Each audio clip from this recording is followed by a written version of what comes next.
All right, so I am on my last tie beam brace mortise in housing.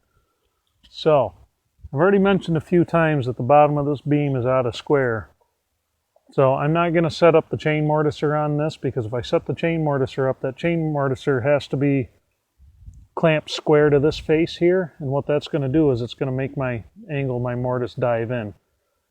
Now I could set it up that way and come inside the line quite a ways to make up for that, but I'm going to do it the old-fashioned way. Well, semi-old-fashioned, we're still going to use a cordless drill to drill this out. But how it's typically done with hand tools, you have a brace and bit in the old-fashioned auger bits to where you would drill down through there, take as much meat out as you could, and then you take your chisel around and just square it up. I'm going to do the same thing, but I'm going to use this Forstner bit. Now, keep in mind when you're using something like a Forstner bit, keep in mind you got to drill down nice and straight. You know, and sometimes it's not always easy to do. So what I do is, now I marked out where each place I'm going to drill with this bit, so I can maximize the amount of meat I'm taking out of this. And plus I want to make sure I stay in between those lines, because this is a 2-inch mortise and this is a 2-inch bit. So if I go too far one way or the other, it's going to get out of whack and it's not going to look good. So anyhow, I'm just going to start this out. I'm probably going to have to go nice and slow.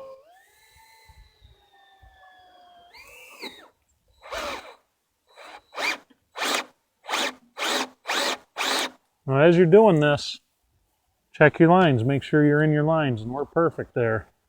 And also, this is kind of a nice gauge to make sure you're going down straight, so you can kind of line that up with it.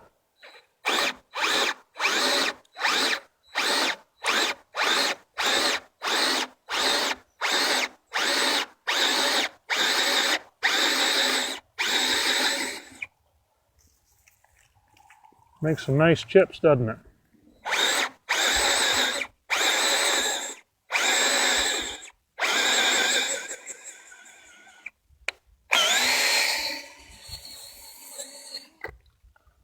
So we got us a nice hole going down there. So I want to see how deep that is, because I'm doing a 3-inch. I'm doing a 3-inch brace, but this housing is going to be a half inch deeper. So I've got to be down at least 4 inches, I would say, to be safe. And that way that gives my tenon room. Things are going to shrink, things are going to move. Let's see what we got.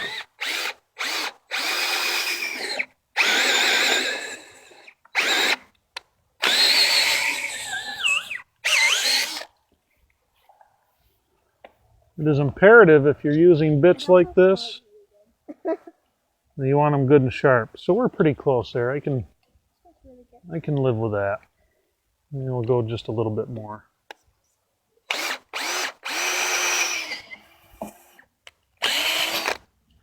There. So I'm going to go to my next mark. Get it right on there, right in the middle. And go slow with it. Make sure you're not going over your line. That's beautiful. I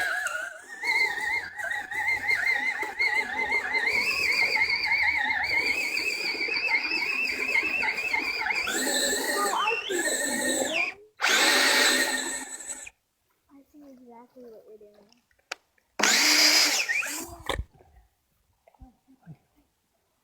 When you're in my light. You're okay. Why don't you stand right there, okay? You can watch. It does, doesn't it? It smells very good. And I can kind of see where you're going.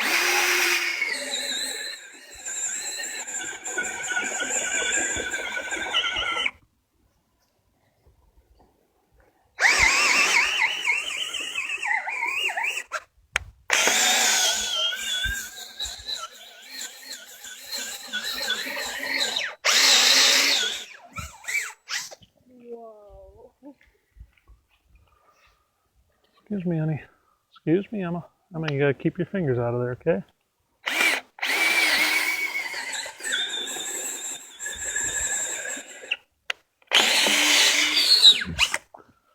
Now I'm going quite a bit deeper than I need to, but I've got plenty of room for it. Now this knot's going to be kind of fun to do, but what I'm going to do before I hit these marks here, I'm going to come back here and drill this close to my edge.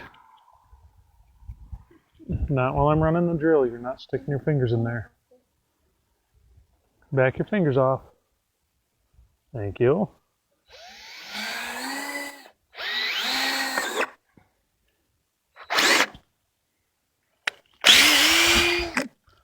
And I just did what I warned you guys about. That hole wandered on me a little bit. And come back.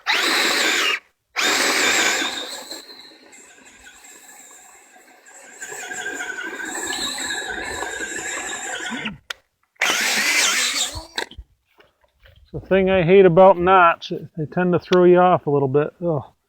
I brought it back inside there, so I'm going to have a little imperfection there. I can live with it. I can live with it.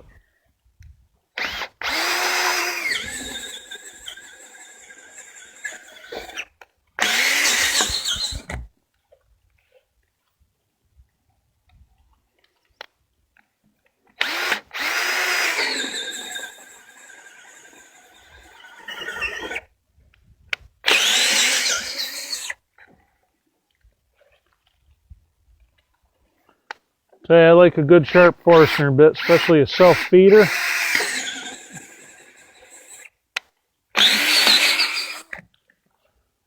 Yeah.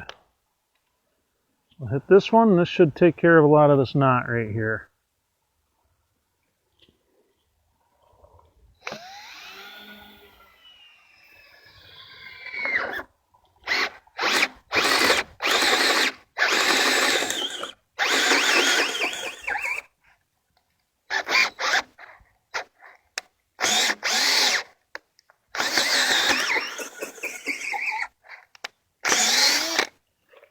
Boy, that knot's a mess.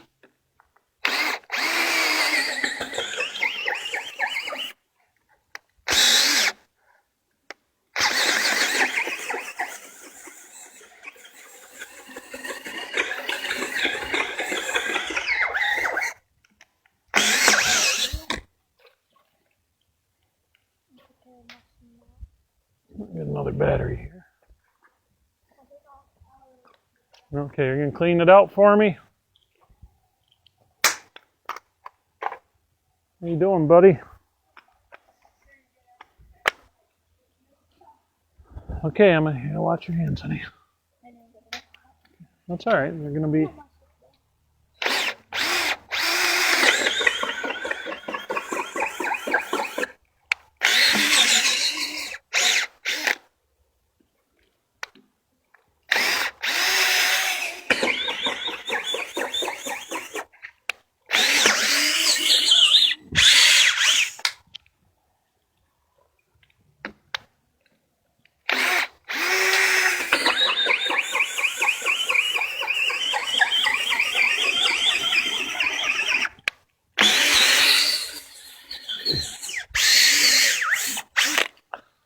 All right. Okay. Well, what we're going to do now, one thing I forgot to tell you, and I had already done it, but knife your lines. Now, I don't always do this, especially if I'm using good sharp power tools, but it's a good practice to do. It gives your tools and your chisels a good place to follow. I do lay these out with the chisel, but I think I'm going to use the knife a little bit more because I think it works a little cleaner. Yeah, I think it gives you a little more accuracy than the edge of the chisel does, I think. Yeah, because you can actually like hold it across the line where the chisel, you can't really do that. Yeah. Okay, now I'm going to do, now we're going to chisel it out. Now again, I could go straight down with this. You don't want to because it'll make like get stuck and it won't make a Yeah.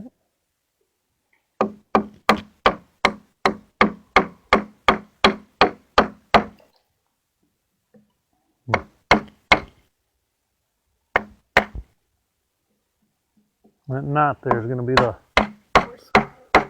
the fun part.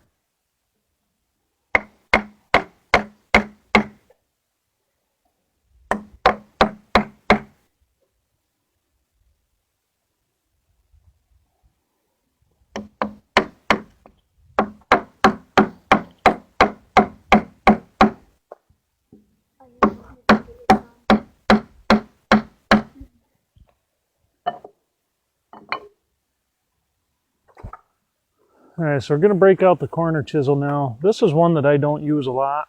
It's very popular with a lot of people, but I just don't, never really, this isn't one I've really cared for much that I bought. But it shines. It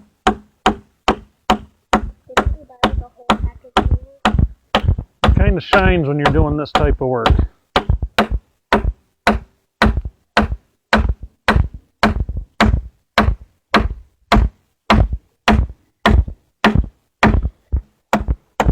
Yeah. Oh crap, the cookie.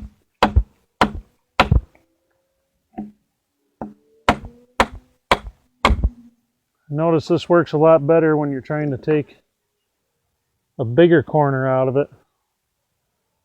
It's not really a fine work chisel, I've noticed.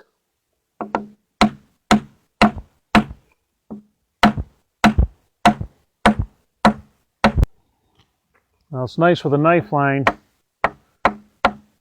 You put that chisel right in that knife line.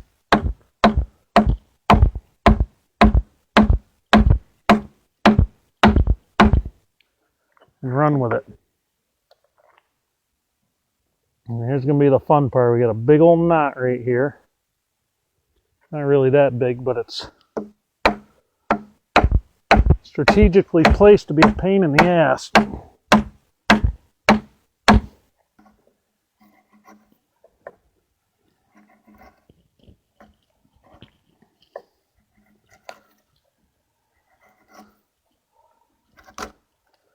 I'm still not doing a final squaring on this yet, because I'm going to square off of this housing because this side isn't square, so I have to square this up to the adjacent face and the reference face.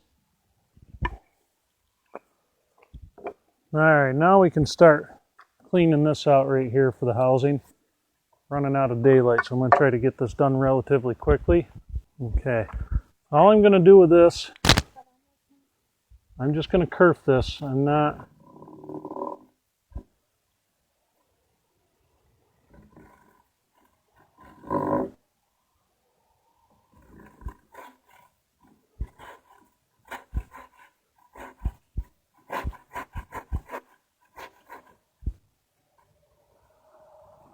All I'm doing is just going down to my line.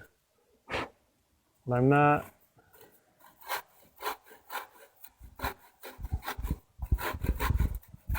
going all the way with this one. I'm going to go part way.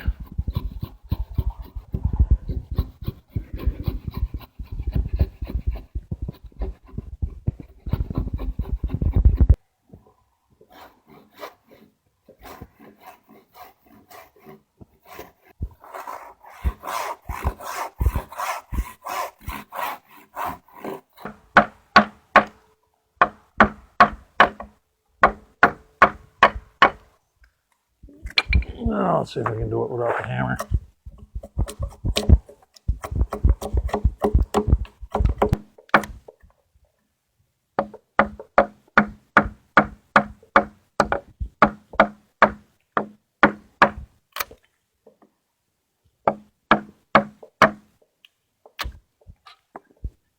Yeah.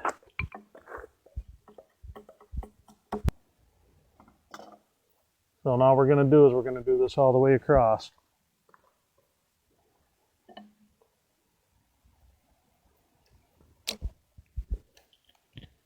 Now there's where knife in the line really helps you. because it gives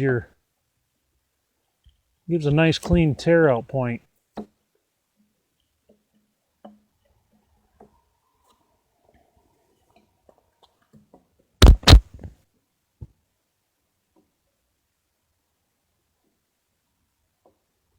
All right, I can live with that. So we followed our line. We're good and square. Now over the scary part. I got a little bit of cleanup to do in there. But you know what? It's not terrible. That one's a little, I'm not liking that side. That was that side of that friggin' knot. So, is what it is. Well, it was another long one, guys, but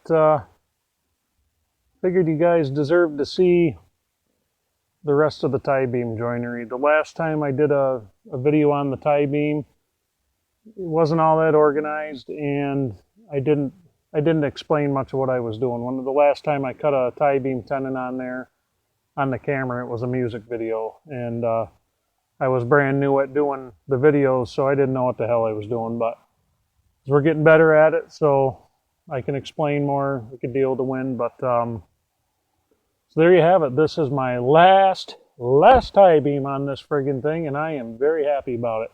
So this weekend, I'm going to start. I've got a couple wall posts to cut. They're already milled. I just got to cut joinery, and those will go pretty quick. And hopefully this weekend, hopefully between this weekend and next week, I'm hoping to have the rest of this first floor stood. So we have another bent and a half to put up. I've got some girts I have to put in, and we're going to have the first floor done. And I am happy, because after that, I get to figure out how I'm getting 10 by 10, 16-foot long top plates up onto this barn up on top. Because the tractor doesn't quite pick that high, so we're going to have to get creative here with it. So anyhow, you guys have a good evening. Thank you for watching. Keep the questions coming, guys, for the Q&A video. Whatever you have, feel free to throw it out there, and we'll do a good one on that. And I'm in the process of researching some of the answers to some of your questions, because I don't want to give you misinformation. So look forward to seeing you guys on that one, and have a good weekend.